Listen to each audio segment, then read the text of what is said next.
கர்த்தருடைய பரிசுத்த நாமத்துக்கு ஸ்தோத்திரம். கர்த்தர் நல்லவர். யோபு 37ஆம் அதிகாரம் 23ஆம் வசனம். இயேசுவின் நாமம் மட்டுமே மகிமைப்படுவதாக.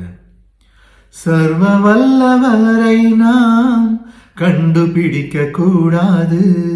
அவர் வல்லமையிலும் நியாயத்திலும் பெருத்தவர். அவர் மகா நீதிபரர். அவர் ஒடுக்க மாட்டார். அவர் மகா நீதிபரர். அவர் ஒடுக்க மாட்டார். சர்வ வல்லவரை நாம் கண்டுபிடிக்க கூடாது.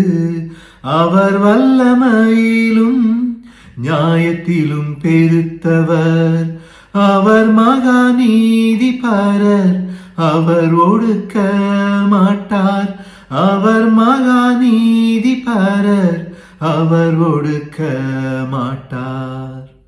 கர்த்தர் நல்லவர்.